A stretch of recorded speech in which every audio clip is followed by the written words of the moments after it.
You're listening to an IOE podcast. Powered by UCL Minds.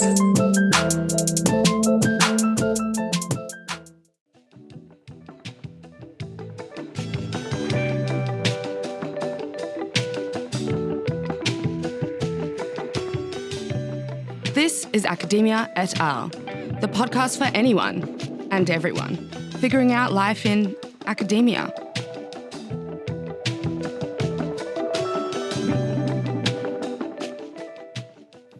You're listening to Academia et al., the podcast for early career academics by early career academics.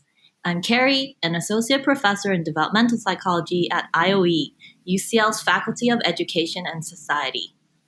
And I'm Alina. I'm a senior research fellow in demography, also at UCL IOE. We're the co-hosts for this podcast, and like you, we're early career academics just trying to figure it all out. Moving away from Season's 2 theme of academic levers, we'd like to bring back the focus on academia in Season 3 of Academia et al. This season will focus on the practical and relevant skills for young professionals. Whether you're still completing your PhD or consider yourself an early career academic, we want to help you maximize your employability for any career. We will answer questions like, how do I build a strong academic CV?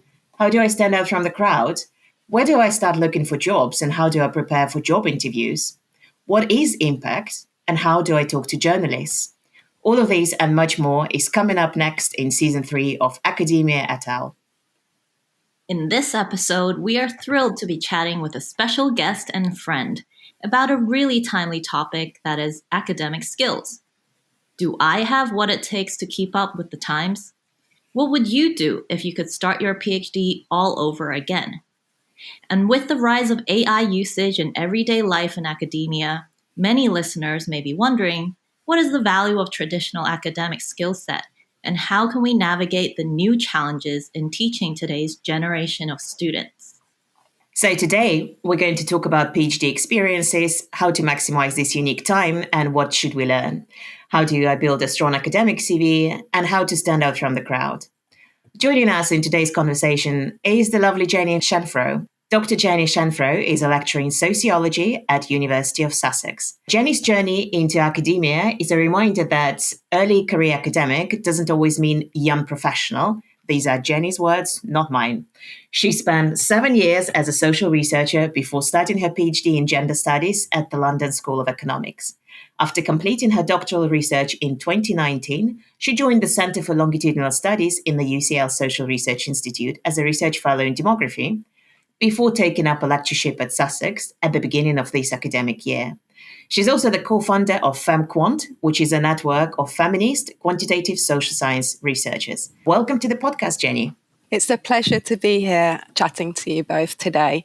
Thank you for the invitation. Great. And so, Jenny, first of all, huge congratulations on your recent appointment as a lecturer in sociology at the University of Sussex. Well done. I'm super proud of you. Thank you. You have certainly been missed at UCL. And from my time of knowing you, Jenny, I know that you've had a fascinating academic journey getting to where you got to today. I know you spent some time at NatCen. So for our listeners, NatCen is the common short name for the National Center for Social Research.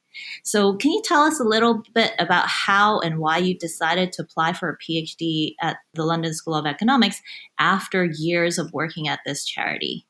So the decision came about sort of a little bit on a whim. There was a combination of push and pull factors, I suppose. NatCen had gone through some restructuring at the time, so I guess that was a bit of a push factor. Some of my colleagues had left, and I was starting to think about what else might be out there. And the pull factor was academic research within academia allows you, I guess, a bit more academic freedom and to be explicitly political in your research and how you communicate your research. So that was a bit of a pull factor. I would say that in hindsight, all is well that ends well.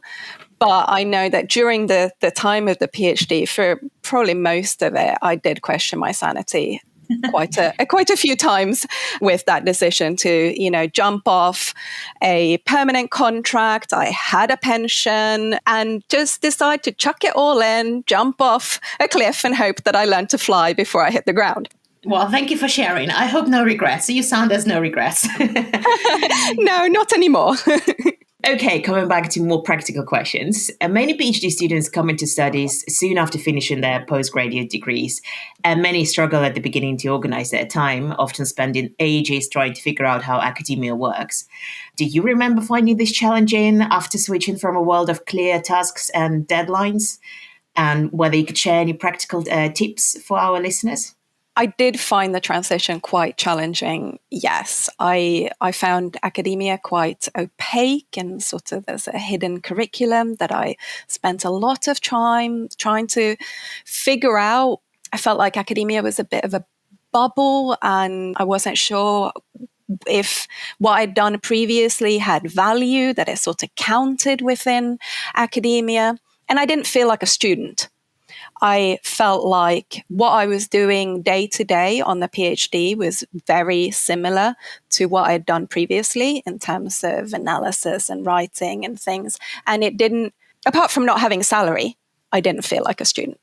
So in terms of tips, I would say treat the PhD as a one-person research project. Think about the project management skills that you need to sort of keep your PhD on track.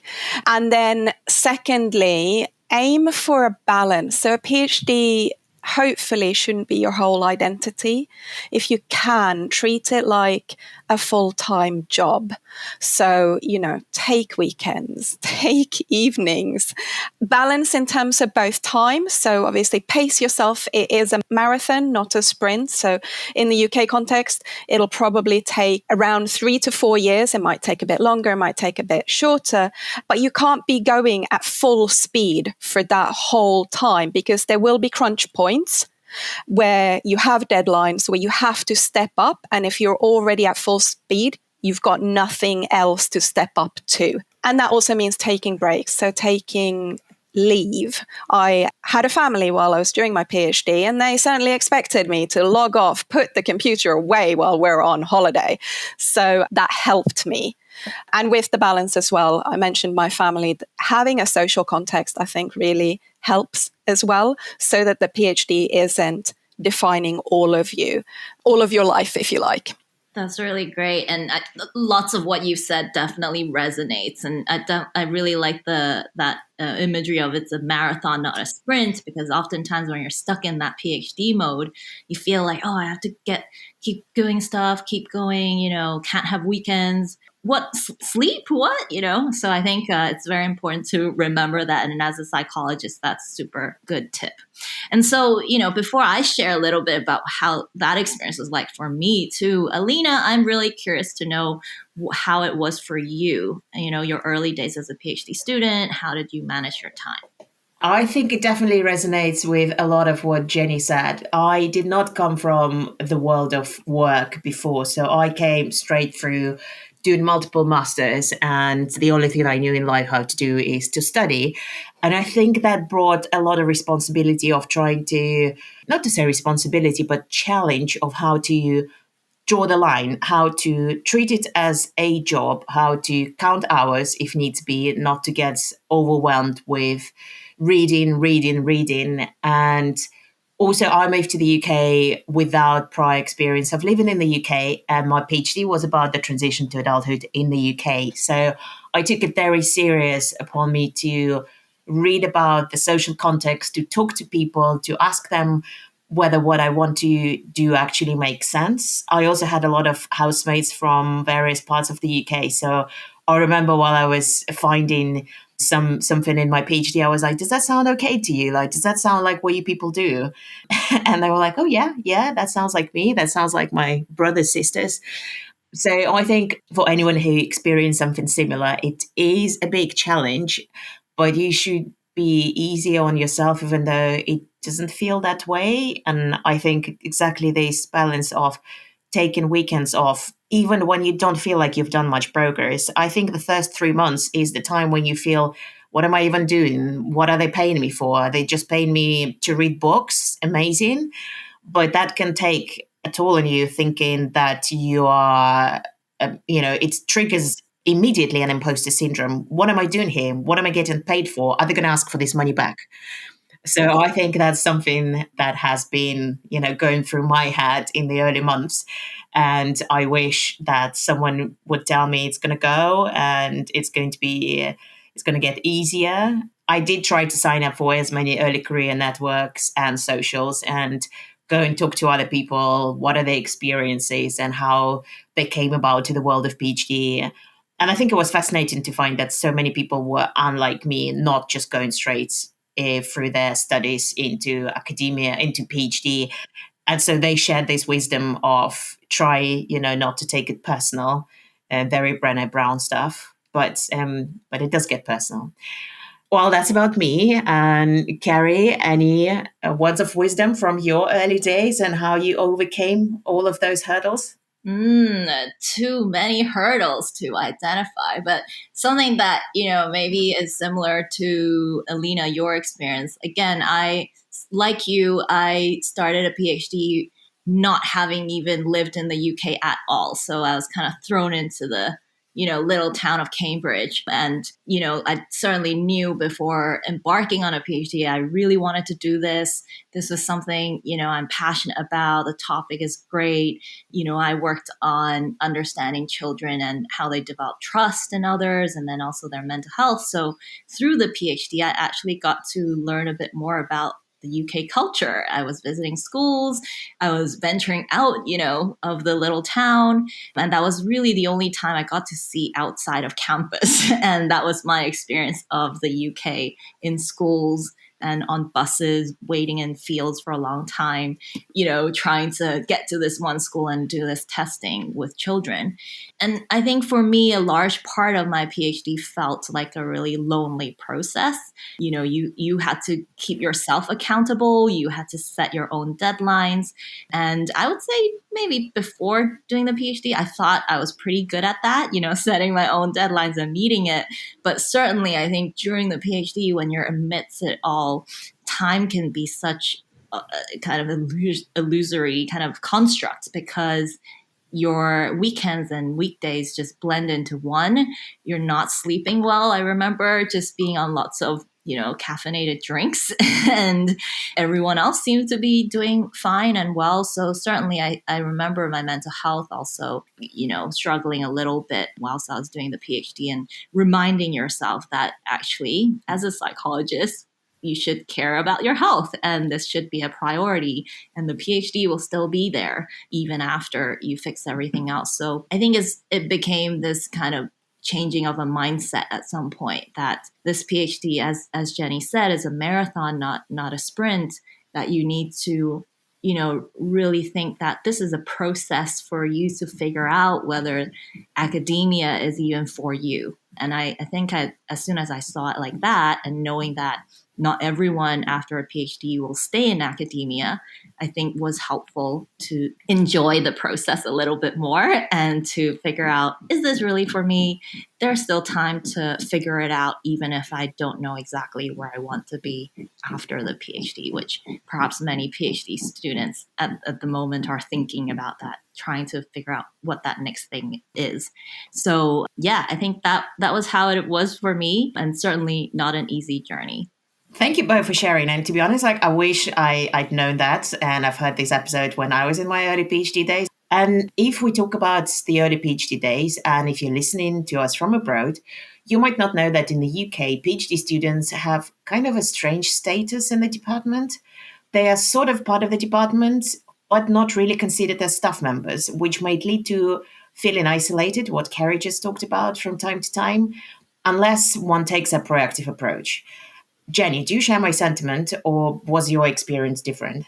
Yeah, in terms of the strange status in the department, I think that's spot on. In some ways, I think student is a bit of a misnomer for PhD. I personally prefer the term doctoral researcher. In fact, a lot of doctoral researchers actually do paid work within the department that they're associated with as postgraduate teaching assistants at some point during the PhD journey. Not everyone, of course, but often as PhD researchers, they're not invited to departmental meetings, for example. So they're not sort of integrated into the running of the department, even as they may be contributing to the delivery of some of the department's teaching. Now, the department I was at doing my PhD actually did a lot of things really well in terms of that integration process.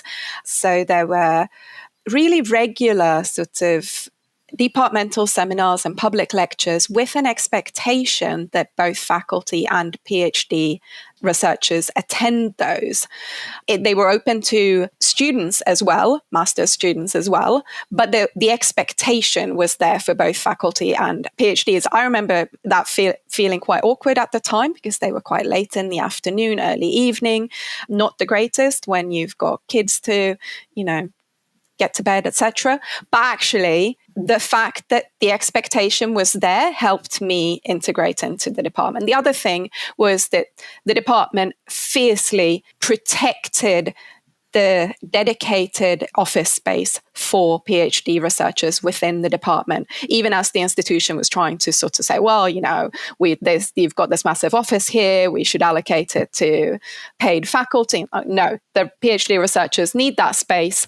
And the social space, the sort of shared common space in the department was also shared. There was no hierarchy there. It was shared between students, faculty, and PhDs. So a lot of good things that departments can do, even with that strange sort of status in the UK. Thank you. I think I would agree entirely with what you said. And thank you for sharing all those tips about teaching and attending all the seminars and doing as much possible to get noticed. Anything else that comes to mind in terms of trying to get visible, trying to get a voice? I think internally within the department, obviously, use the space that is available, show up, attend research seminars, socials, etc.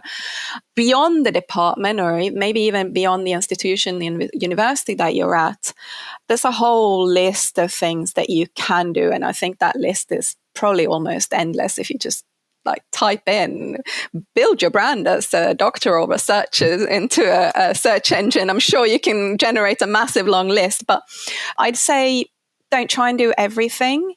Pick what suits you and follow the calling, if you like. If something feels important or worthwhile to you, even if it's not on a list of strategic things to do during your PhD, and even if at the time the career value might not be obvious to you as you're starting, it might turn out to. So if it feels important, if it feels worthwhile, lean into that, do it, and see if you can make that part of your academic profile. Because if it's not on one of those lists that everyone can see, then it'll make you stand out from the crowd. That's a great tip. And I think this moves on nicely to my next question, which is more about the academic community and the social aspects. And Jenny, I know in your PhD days, together with a few other students, you founded FemQuant, so this network for researchers using feminist approaches to quantitative social sciences. So listeners, if you've never heard of it, check out their webpage. It'll be in our show notes. It's super cool. Tell me a bit more about how you came up with that, and where did you and so many other like-minded people set it up? Yeah, so actually it came about, I think it was at the end of my first year as PhD researcher. I went on a methods summer school and I met Rose Cook there, who was a PhD student at another university at UCL, so I was at LSE. And we got talking about the challenges of sort of our aspirations to do feminist research using quantitative data. And we sort of talked about how great it was to have met someone who was struggling with the same thing and wished that there would be a conference that we could attend to learn more about it and chat to others like us. But, isn't it a shame that one of those things doesn't exist. And eventually it dawned on us that if it didn't exist, we had to organize it. So about a year later, we had got as far as putting on a one-day event. And by the time the event actually came around, we had realized that we wanted this conversation to continue and to have it with more like-minded people. So on the day, we actually said, if anyone's interested in doing more of this sort of stuff, then get in touch. And that's how the network really was formed. So after that first one-day event, Sarah, who was just finishing her PhD in Canada, and Heini Väisänen, who was at the time an early career researcher or lecturer already, they joined the Organising Collective. And that's when we really kicked off the network. So it's quite niche, feminist research and quantitative methods. Most people are like, does that even combine? The network's still ongoing, and my main motivation for FemQuant and for wanting it to continue is still to have that space to learn from others, come together and have conversations.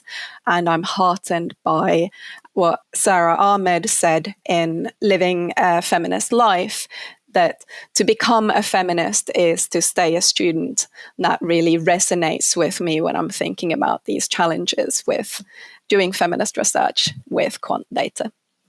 That's amazing. And I can see, Jenny, that you wasted no time and started the network right then and there, which sounds like a, really good characteristic of a PhD student who wants to make change and to get on with it, to have, that idea of if it doesn't exist, you start it. You can be the one leading it. And pretty similar to kind of our early career network a lot of times, and even this podcast a little bit, giving voice to early career academics is sort of founded on that notion too. So kudos to starting things and just going with the flow. And how about you, Alina? Before, during your PhD days, did you have similar experience as well? Well, it's somewhat similar, but of course, hats off to Jenny and the other PhD students for finding a network, for getting started with a network. I think this is the most you can do. If it doesn't exist and you create an international scholarship, that's kind of hard to beat. So my achievements were not as grand, but I very quickly realized that there isn't enough room for conversation, mostly for me, to talk to other demographers. So I am a demographer and I was trained in demography.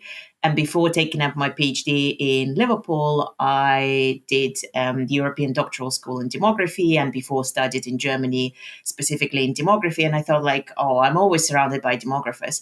And then the reality hit me. I started my PhD in the Department of Geography, something that I never thought is humanly possible. And then I had to learn that demography and social sciences, very often in the UK, sit within the Department of Geography and counts somewhere in between human geography and sociology, or social policy, or gender studies, like in the case of LSE sometimes.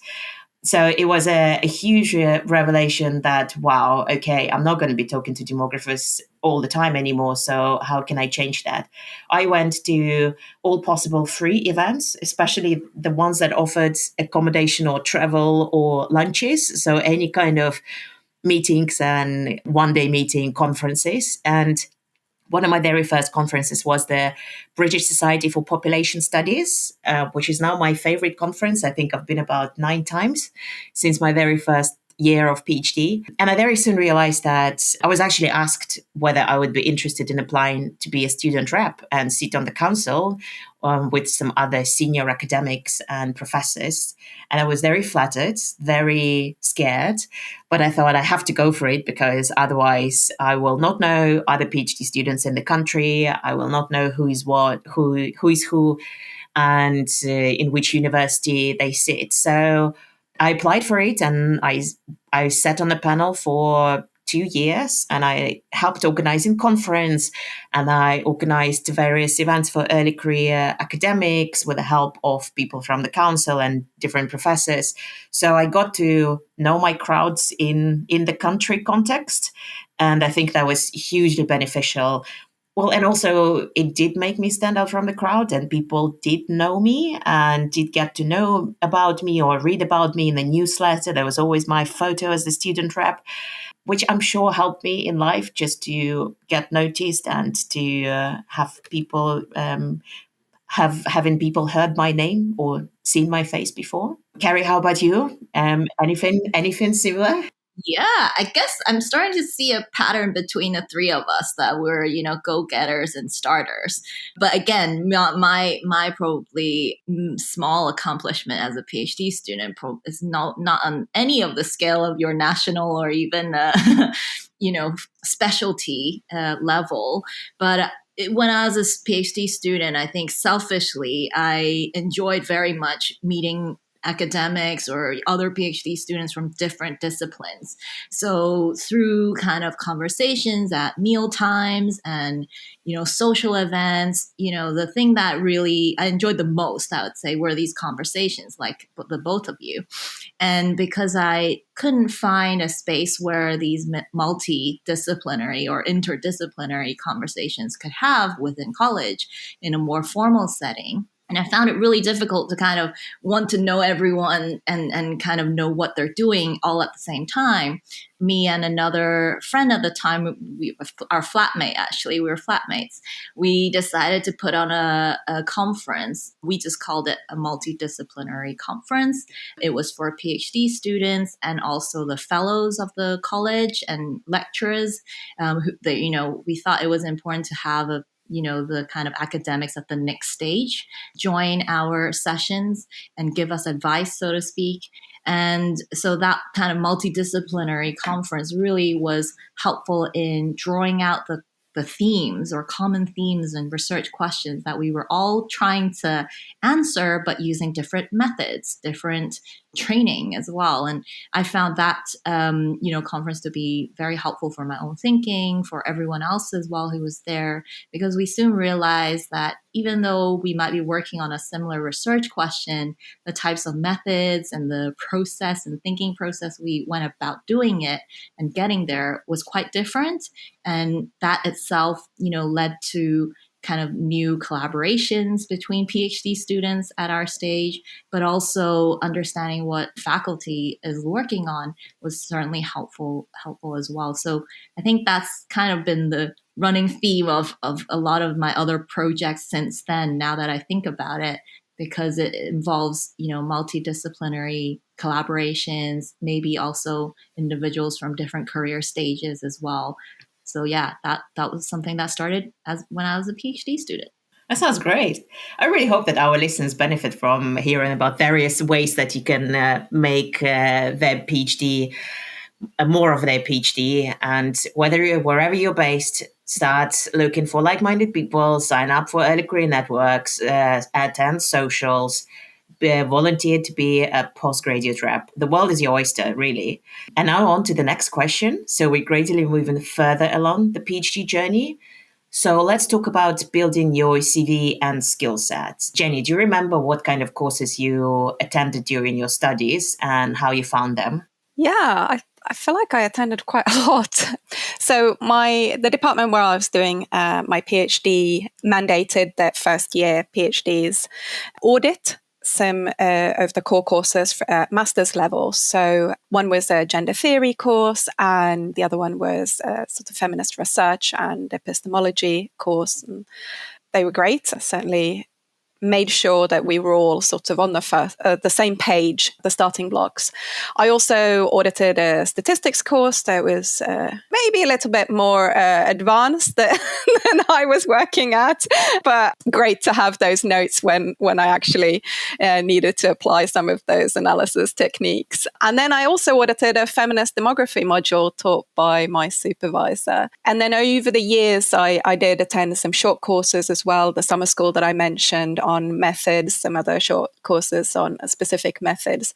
And I feel like I was like in sponge mode, attending every early career researcher event at conferences. Sometimes they put on, maybe the day before the proper conference, they put something on specifically for early career researchers. So things like sessions on how to get published, how to do a peer review for a journal, all of those. I signed up for all of them. And I just wanted to end with a point that Alina mentioned about going back to the same conference year after year. And I think that's a really good thing. If you find your people, keep going back as a PhD student, because that's how you get known by the wider community of colleagues, not at your institution, who are roughly working in the same area. That's a good tip. I certainly have, also conferences that I've been as a PhD student and continue to go back. And that's a great way to make yourself known and your work known. So I guess, thinking about those courses, it sounds like obviously that it was very time consuming. You somehow managed to pack all of that in amidst all the other family things and whatnot. But, for the PhD student today, do you think that would be your kind of suggestion to them as well, that they should be engaging with many courses and skills and training up as well? What are your thoughts, Jenny? I think every PhD journey is very individual. It depends on your circumstances. So, not only did I attend a lot of courses, I also had to do paid work, and, there were other constraints on my time, but somehow I seemed to, get lots done in the 4 years. I think it can be really useful to do formal courses, whether they're modules, that you're auditing at the university or specific short courses. I know that I still go back to some of the foundational readings from the courses that I audited, and I certainly revisit the methods course materials, especially for the courses that provided code. I go back to my notes and I go back to the code. I'm like, I can reuse this and start developing it for my own analysis. So I think it can be useful, but I wouldn't, there's no one size fits all. I 100% agree with that. And fun fact, actually, for our listeners, Jenny and I actually met during our very first PhD year at the training course in Manchester. And it was a short course on sequence analysis that was running at the Katie Marsh Institute for Social Research. It's a brilliant center that offers a wide range of short courses. So short promotion, please do look it up. It's amazing. Highly recommend. And Jenny and I still use the USB sticks that they gave us. So we occasionally find those colorful, bright purple and bright green USB sticks that the materials were on. So that's also a fun reminder about all the courses that we took together. I know. And I think as this PhD student, I'm sure you all agree, the free things and the freebies that really make us want to go to the events, but also that's also a way for us to remember what we learned from those sessions as well. But so, I guess we're moving through the PhD at lightning speed here. Now say, you're halfway through the PhD, the clock starts ticking. So from just navigating where to begin to finding yourself that you suddenly have very limited funded time or paid time. And, as early career researchers, our contracts are very precarious and limited. When and where does one begin looking for jobs? And importantly, should they start looking before their contract or scholarship ends? Jenny, any thoughts on this?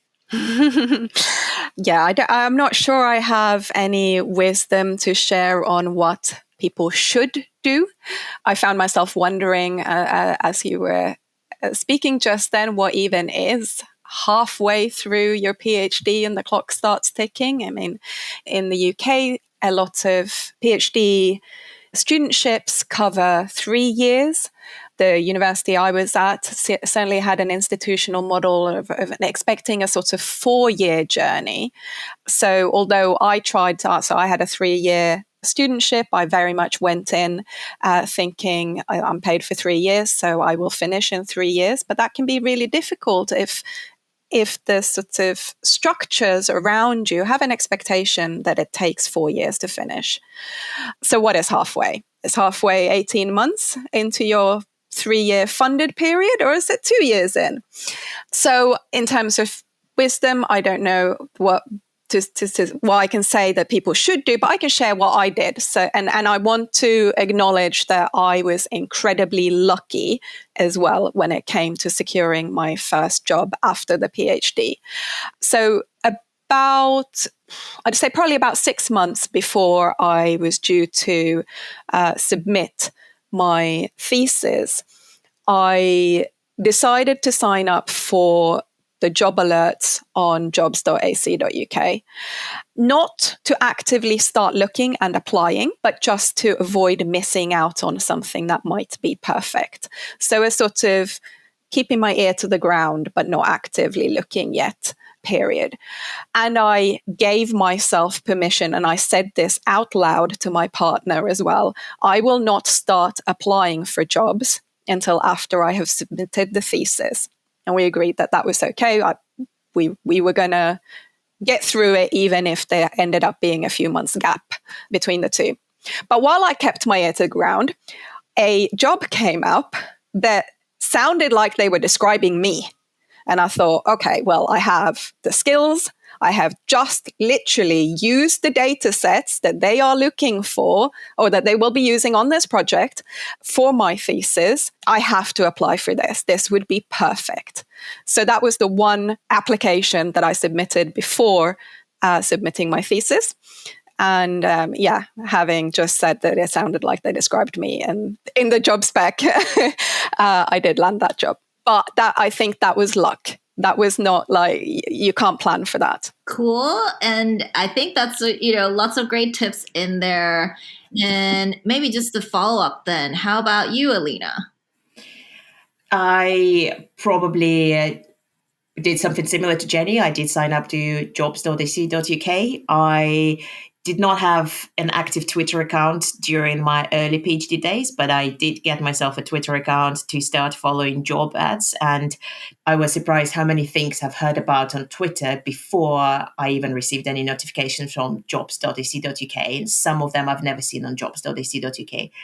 But also, if you're looking outside of the UK, then there is not, they very rarely come up on unless someone pays the jobs.ac.uk, or you can get them on ResearchGate now as well. So I think ResearchGate shares job adverts around Europe, definitely. So that can be helpful. I personally went to all of the early career mentoring or breakfast meetings at the conference. So anywhere where you could show up with your questions and ask how to get a job, or to just flag, hey, I'm here, I will be available very soon. If you apply for funding, think about me. Or if you just, because a lot of professors or senior academics who get the funding, they are not allowed to say that they got it before the time comes. So it could be that they know that the position will be open in 4 months. They already know it. They're not allowed to officially publish it anywhere, but they can tell you privately that there will be a position opened in 4 months, and they can highly encourage you to apply for one. So that's also something that did happen during one of the conferences. The project wasn't announced yet, but I was made aware that there will be one. I did apply for it. I didn't get it, but it's a learning curve. So it was kind of heads up, there will be a position. And just wanted to mention that UCL and other universities have a lot of different careers offers or sessions on how to build your profile, how to look for jobs, how to prepare for interviews. There will be a special episode where Keri and I will be talking about job interviews and preparation, if you tune in for our future episode. But that's just something I wanted to briefly mention here. Keri, what was your strategy? I don't think it was a real strategy per se. At least it's not a clean cut one. Came to the end of my PhD thinking, or deciding still whether or not I wanted to stay in academia. So I was certainly thinking, well, looking objectively at my skill set, which of these skills are transferable, how much of this, especially I guess the quantitative side and methodology side of skills, can I feasibly translate into, say, industry jobs. So I was at the time looking also and applying for quite a few jobs in, large tech firms that maybe should not mention their names, and also actively applying to postdocs in academia. So I was kind of playing both sides at the minute, coming to the end of a PhD thinking, let's give everything a shot. It was certainly not a strategy because it was very time consuming. And also I was trying to write up knowing that I, as an international scholar, had visa issues as well. So I literally would have been kicked out of the country right after I had my Viva in the UK. So I really wanted to make sure I had a few maybe applications sent out before I did my Viva. And I would say, for those of you who are at that stage right now, it is quite scary. It's stressful, but as Jenny said, kind of rightly so, looking back, I would probably choose to focus just on finishing the PhD and writing up, making sure that's solid. And then where possible, I would suggest going for what the US or North American model would suggest, these things called job talks. So really kind of emailing the labs or PIs that are doing similar work in your area, introducing yourself shamelessly and asking whether or not you can go give a talk in their labs, for example, if they don't really know your work. I think that's a great way to showcase your research from the PhD and also to meet the people in different labs, different universities. And for me, it was a way of also seeing what that other university might look like and whether that's an environment I can see myself living in for the next, say, 2 to 3 years as a postdoc. So reaching out to those PIs is also very helpful. Chances are they might have projects, as Alina said, coming up, or even know of other people looking for postdocs at the time. That will be super helpful and can, will at least remember your name and know that you're looking to flag up that opportunity. And finally, in the kind of last year of my PhD, I also knew that if I were to stay in academia, I'd probably need to brush up on teaching skills. So I also joined a course that was held by the Higher Education Academy, which allows PhD students doing supervisions to gain kind of teaching qualifications. And I think having that on my application and my CV when I apply for that lectureship or postdoc in the future was also very helpful as well. So just a heads up that this is a qualification that can help, I guess, identify that you have good teaching skills as well. That's a very good hint. I didn't do it. I've, to be honest, never even heard about it before I started working at UCL. So have a look at that, whether that's offered at your university for sure. We have time only for 3 more questions in this episode, unfortunately.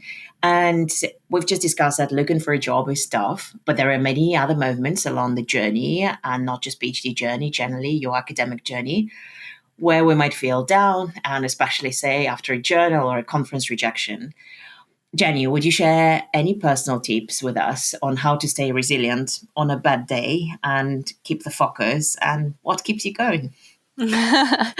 Yes, many rejections, especially article rejections. I think my tip is to give yourself space and time to feel those feelings, because rejection is tough. And as much as we might try to tell ourselves that it's part of the process, not to take it personally, all right, we have feelings about it. So I tend to first have this real sort of throw the feedback across the room type of reaction, get the rage out, stomp around, go for a walk, moan to a friend on the phone, and not try and deal with the comments on the same day. Sometimes, depending on the comments, not even on the same week.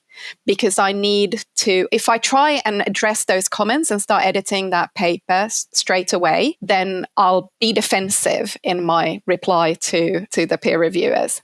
Whereas if I just give myself time to process first, I end up seeing the helpful side of things, even if it's phrased a little bit unhelpfully, less than constructively. And then I can actually find the bits that will be helpful, and it'll be a better outcome in terms of the revision process as a result. So that's my top tip. I like how you said defensive. I would just say shout. Keri, would you add anything to it? I think I would probably cycle through the same emotions as Jenny as well, especially if it's a straight out. I mean, the quickest rejection I've ever gotten is probably a desk reject within the day. So, sometimes you can see it as, oh no, I spent all this time formatting a paper, submitting it, and thinking I can get it off my desk for a while. But really, sometimes it's also a blessing in disguise, because it could be that you quickly move that paper to a different home. I like to think that all of my papers will eventually find a home, and which is true. I think when in the early days, the rejection definitely was more painful and stuck with me a lot longer than it should.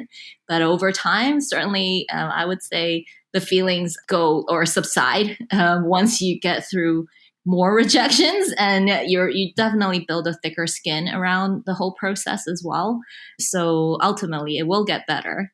And I would say, yeah, you just have to keep at it and keep trying. I think my longest paper that I try to find a home for was something along the lines of 2.5 years, many, rejections and whatnot. But each time, I think when I got it back, I just think, well, it belongs somewhere. I think it's useful knowledge for the field, and I will find a home for it. And Alina, how about you? Agree to every word you said. And after moaning to friends and peers and shouting and screaming and crying and just getting this out of the system, I think it eventually gets easier. And one thing I just remembered what helped, and I can't remember the account name anymore, but there are plenty of PhD academic memes. Memes do help a lot. I remember visually and vividly seeing this rejection when you're a student, rejection when you're a postdoc, rejection when you're a professor, where the person didn't even blink when they got a rejection. So I thought like, oh, I hope I'm going to reach this stage at some point where rejection comes. I'm like, next. But yeah, absolutely. I think trying to remember that it's not personal, even though it feels that way, that it's about work, and work does not define the whole of you, is incredibly hard. Yeah. So I guess the next part is sort of, we're coming to the tricky part of the conversation, which is ChatGPT and AI versus academia. That's one way of putting it. And I'm sure some will agree, some will disagree.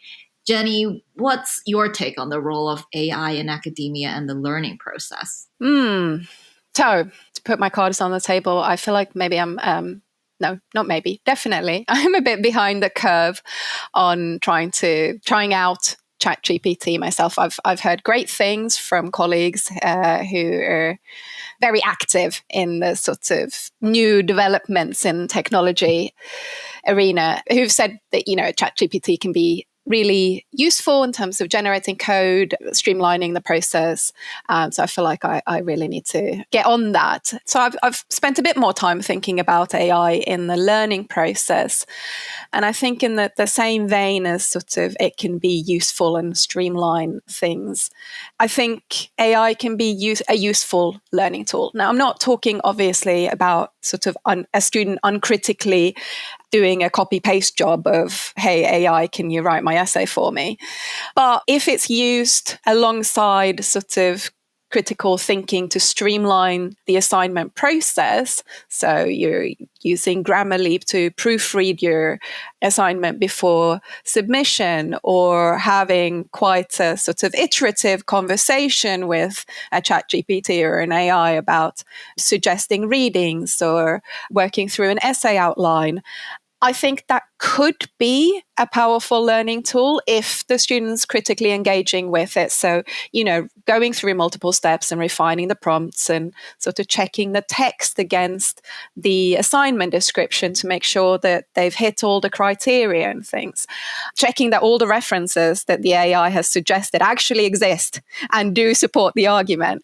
Yeah, if they're going through all of that, then I think surely learning is taking place, and in which case I'm not entirely averse to it. But I think there are really interesting conversations about academic integrity and use of AI, both in research and in learning in higher education. And I think we need to involve students at all levels, as well as obviously academics at all levels in these conversations. But I'm sure you've thought a lot more about these things than I have so far. So what are your thoughts? I would say I agree with you. I was a big skeptic about ChatGPT and AI, but I think I'm slowly changing my mind, and I'm convinced that our jobs are not going to go away. I was just I think I could just wanted to recommend that there are some really, really good sources like Connected Papers, for example, that draws you a graph that links different papers that cited each other and that are kind of like key seminal reading. So that's a very good tool when you can use ChatGPT or Claude AI, another good tool to summarize complex concepts or remind you about some certain, like, what are the welfare concepts, and or say what's the new developments. That can be very helpful. However, you need to be careful what you check in. Claude AI also has a cool feature that you can upload a paper and then you can ask it to summarize it, so it doesn't have to look for it up. So it can be your own paper if you need help with like inspiration for discussion, for example. Keri, would you like to add anything else? Yeah, I guess I'm coming at all of this kind of from also a teaching perspective. And I currently supervise this student-led group called Education, Innovation, Entrepreneurship at UCL. And there's certainly a lot of excitement around learning about the possibilities and capabilities of AI and ChatGPT in learning and also teaching. I think our students themselves are, many of them, especially the early adopters, are actively trying out the technology. Also, I think kind of thinking creatively about how that could be useful for their learning. So I think that itself is quite refreshing and also a good thing that's taking place. In terms of on the other end, as a lecturer, reading essays, I think, and thinking about assessments, that's certainly something we are now trying to think outside the box a little bit more, considering alternative assessments that perhaps ChatGPT and AI won't have a good handle on. And I think students need, we can't expect students to not use this, just like everyone is expected to know how to use Google, for example. It is kind of here, and what we ought to be doing instead is to make students aware of the limitations and also strengths of the technology and see how they can actually use it in a ethical way as well, as part of their learning. So I'm all for that kind of model of learning about the capabilities and applying it in an ethical way for their learning. Thank you. Agree. Very important for teaching. Well, sadly, our episode is coming to an end now. While preparing for the season, we launched a small survey in our academic networks, asking what advice our academic colleagues and friends would give themselves if they could back in time. So let's read a few of them, and the rest you can find in our notes. So advice number 1, publish a paper. Push to publish a paper. Search for a right supervisor who at least able to unleash your potential. That's really strong. Take annual leave like you would do in a job, otherwise you will burn out. Very good one. Take care of your health, focus on the kind and helpful people, take less time to listen to and try to understand people who put you down. Useful but not worth the energy. Tip 4, it's okay to do things again. If the week's writing turned out wonky, drop it in your file of offcuts and start anew. If the first round of funding didn't work out, reapply. If the seminar tanked, then try it with another spin next time. Great advice. Make sure to focus on more than just your research. Try to gain experience with teaching, presenting at conferences, collaborating with others. All of these things are important for your development as an academic and also look great on your CV. You might not realize how much you've progressed during the PhD because it happens gradually and continuously.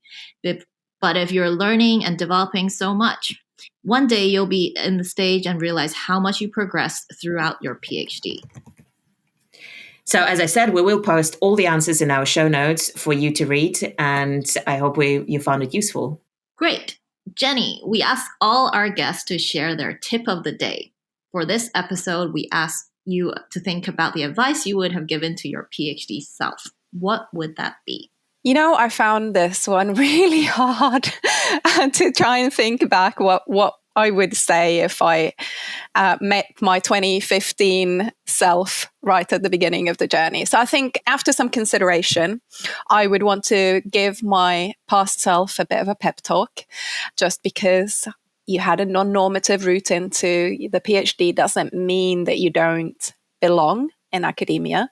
Yes, there are weird unwritten rules and sort of peculiarities that you need to work out, but you don't need to leave your professional past and lived experience out the door. So the tip is tailor a sort of analysis of your own strengths and development needs in order to work out all of the skills that are directly transferable that I've already banked, and then work out what I need to focus on in the sort of terms of the academia specific competencies, so that I can ask my supervisor and other mentors for help specifically with those. Thank you, Jenny. I hope that this is the advice that you will give to your future PhD students as well. Thank you for a lively discussion. Thank you for listening to Academia et al. I'm Keri Wong. And I'm Alina Pelich. And joining us today was our lovely guest, Jenny Chanfreau.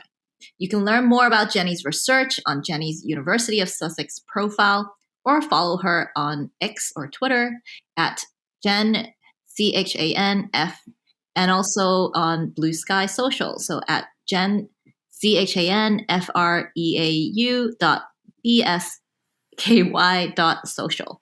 This season has been brought to you with the support from the Doctoral School Researcher Networks and Academic Societies Fund. And a quick favor before you go. If you're listening on Apple Podcasts or Spotify, we'd really appreciate it if you could give the IOE podcast a rating. 5 stars would be nice if you're really enjoying the show. And that will also help us to reach more people who would be interested in hearing about us. Thanks for listening.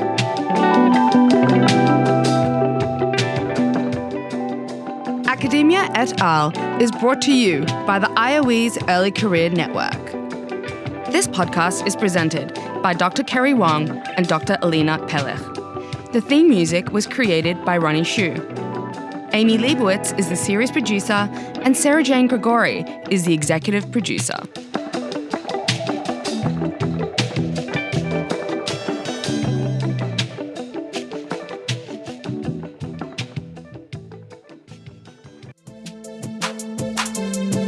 Thanks so much for downloading and listening to this IOE podcast.